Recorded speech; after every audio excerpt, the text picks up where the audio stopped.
Hey, it's Miguel Sanchez here at the NetTool office, and today I want to show you guys how to reset your NetTool. So let's say you have a bunch of configurations on there, or you just want a fresh new NetTool. So once you're connected to your NetTool, you see here, go to the About. We're connected there. And go ahead and just reset it. It's pretty simple. You're just going to hold this button for 10 seconds down here.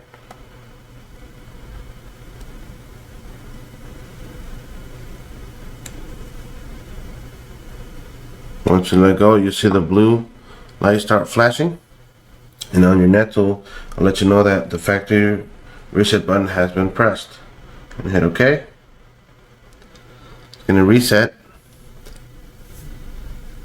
So how you know it's resetted, you're going to see your SSID disappear. Once it reappears, you know your NetTool has reset. Do not reboot the NetTool. You have to let it do its thing for like 30 seconds. Once you see your NetTool's SSID reappear, you know your NetTool has been reset. Go ahead and just reconnect to it.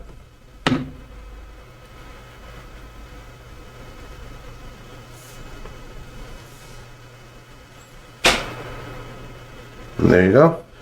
That's how you reset your NetTool. Thank you for watching.